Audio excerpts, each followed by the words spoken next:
You could learn from anyone and everyone, and it doesn't mean that we have to completely dismiss people or even ideas just because we disagree with them. Just park it. If you disagree with an idea, or if it doesn't really gel with you, park it for the time being.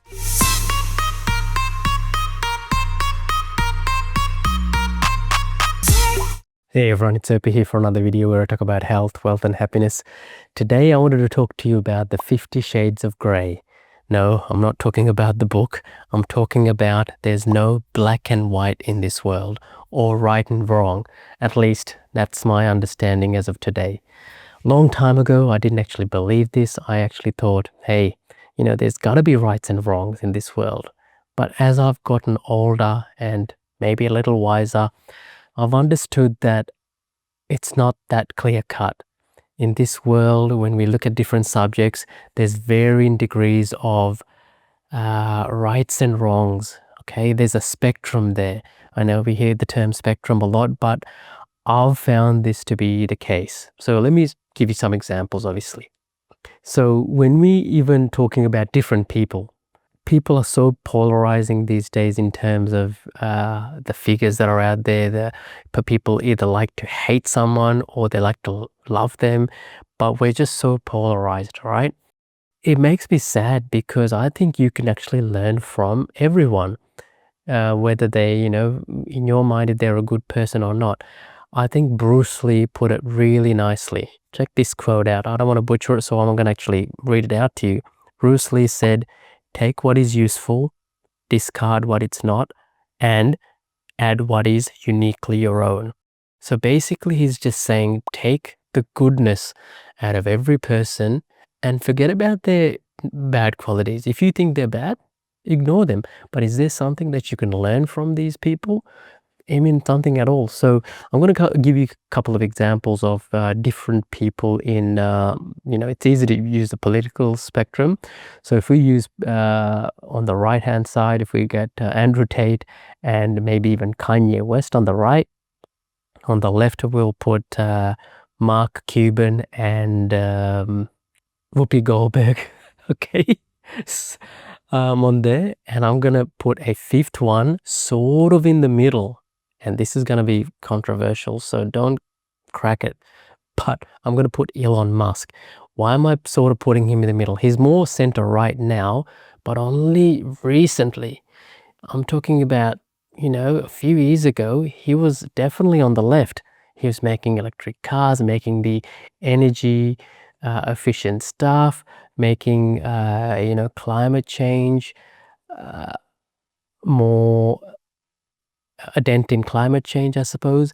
So all of these policies are left-leaning policies, even though at the moment he seems to be center-right, which is why I thought I use him as a middle person. But obviously, you can choose to disagree with me on that one. So let me go and discuss Mr. Andrew Tate, right? He is, as I said, one of the most polarizing people on the internet. He's probably the most cancelled one on the internet as well. But can we learn something from this guy? I mean, I think you can.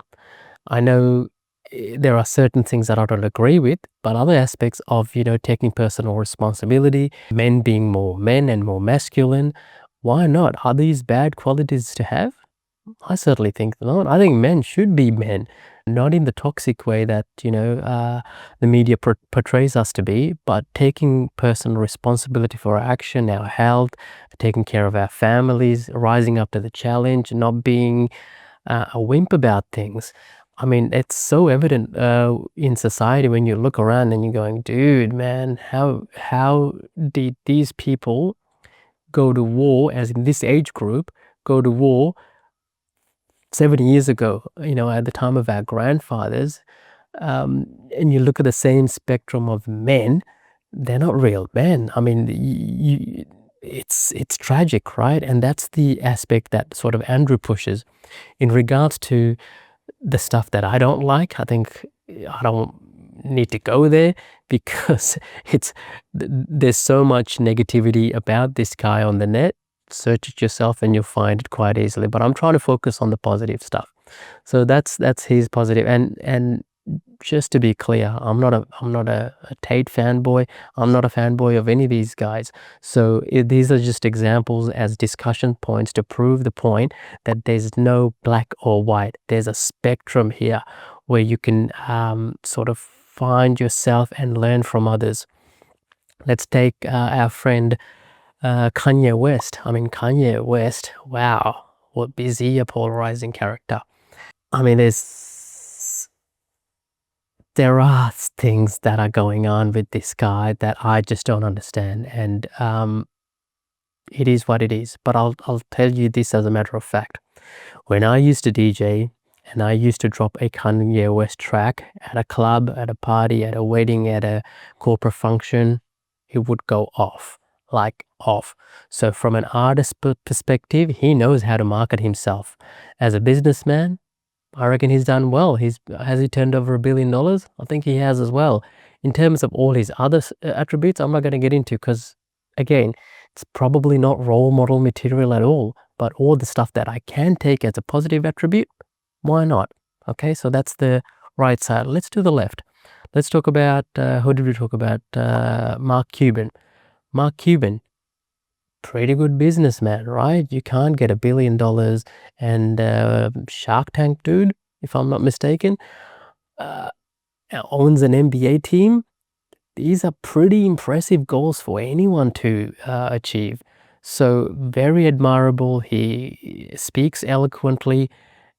He's got positive attributes. Does this mean I agree with everything that he has to say? No, I don't. As I said, go on the internet if you want to find all the negative stuff about Mark Cuban, and you'll find a bucket load. Whoopi Goldberg, right over there. Whoopi, I'll tell you what, Whoopi, I used to admire. Actually, I still admire. What am I saying? I still admire Whoopi's stuff. How she was on the Sister Act movies and a whole bunch of other movies, but particularly Sister Act and Next Generation. So I'm a big Star Trek fan. And she was on Next Generation with Jean-Luc Picard, Sir Patrick Stewart, and her role was amazing. I really enjoyed her role. She could genuinely act. Okay, but does that mean I agree with her on a whole lot of other stuff that she says? Absolutely not. But that's okay. I'm happy to learn from her. This is what I'm talking about, the whole spectrum of things. And just to give credit to where I learnt this from, it was a guy called Tai Lopez. Again, another polarizing character. Okay, so either you love Tai or you hate Tai. I'm happy to be one of those guys and going, hey, he talks a hell of a lot. He's read more than me. I'm happy to learn from this guy. So that was from Tai, and now we're coming back to the guy who I say is in the center, but as I said, it's probably more to the right than the left. But as I said, only a couple of years ago, he was definitely on the left. It is what it is. So why can we learn from Elon? And I'm going to make a separate video on this guy because he deserves it. But how could you not like this guy? He's got 6 separate billion-dollar companies. Let's see if I can remember them. Tesla, SpaceX, Boring Company, Neuralink, and Twitter, now XAI. There was a 6th one. What did I forget?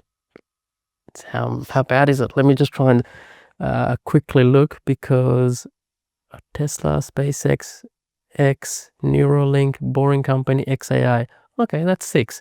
There's 2 more as well, which is the Starlink, which is a subsidiary of SpaceX, and also Solar City, which is, I guess, an entity on its own. So it's not bad, right? Not bad for a guy who's got 13 kids or something, that he's running all these businesses. Again, do I have to agree with him on everything? Do I? No, I don't. But that's okay. I'm always happy to learn from those who are kicking goals in various aspects of our lives. And this is the sort of the mentality that you should adopt. If you want to take advice on a certain subject, say it's about marriage advice, are you going to speak to someone who's been divorced 5 times? Probably not, right? But if this same person has been successful in business, that same person, you can probably ask him about business. But just know that whatever sacrifices he's made to attain those goals, he's had to pay for it in his personal life. Just know that going into the fact. Coming back to this now, the reason why this is so important is, as I said, I used to be very close-minded. It's either black or white, but now I'm not. I'll give you another example. All right. I had a friend reach out to me. I made a comment online going, blah, blah, blah. This is like the flat earthers. And I made a derogatory comment about flat earthers. He came back to me and goes, hey, Whoopi, I don't want to discuss this online. Can we have a private chat? Anyway, I'm like, yeah, no worries. Known this guy for a long time. Don't communicate with him on a, often at all. It's just hi, bye kind of thing. But then it turns out he believed that the earth was flat. And he gave me all the reasons why he thought the earth was flat. And I went through every single point that he was making. And in my mind, I had justifications or beliefs that I thought was correct. As in, I didn't buy it, okay? Did that mean I dismissed him completely and I thought he was an idiot? No. I'm open-minded, but on this point, I still believe the earth is round. Hey, look, things might change in the future. If you think the earth is flat, let me know as to why I'm wrong. I still think it's round. There are a whole bunch of other theories that I still believe that the mainstream don't. That's okay. What I'm trying to say is my mind is open to the fact that I am okay in being open to this spectrum of not extreme right and not extreme wrong. Okay?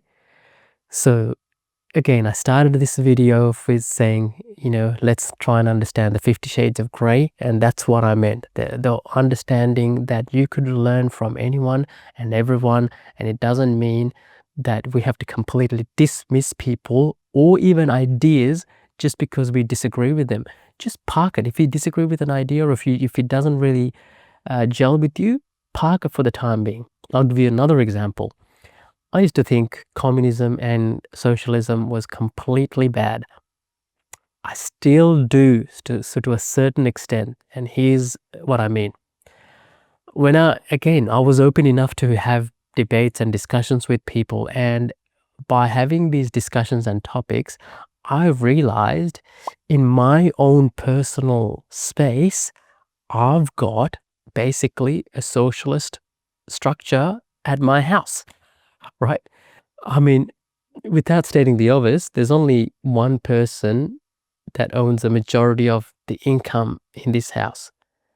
But that money is distributed towards everyone else, the kids, even my parents and my loved ones and so forth. So the hierarchy it goes like this, but it's essentially a socialistic system. We distribute the money not evenly, but to the point where it's needed. And I'm completely okay with that. And I think that's how it should be. But it's definitely not capitalism, because if I told them, if we worked in a capitalistic society, ideology in this household, it's not going to work. I'm not going to send my kids to earn money after they work, after they go to school, just so they can bring in money to even things out. No, that's not how it works. Me as the father has to provide to ensure everyone else is provided for. And I'm completely okay with that. But it's because I was open to these thoughts and ideas that I was okay with going, hey, capitalism is good at a wider scale, at a national scale, but maybe socialism is okay when it comes down to the smaller scale at a household. Does that make sense? Anyway, I hope you got something out of it.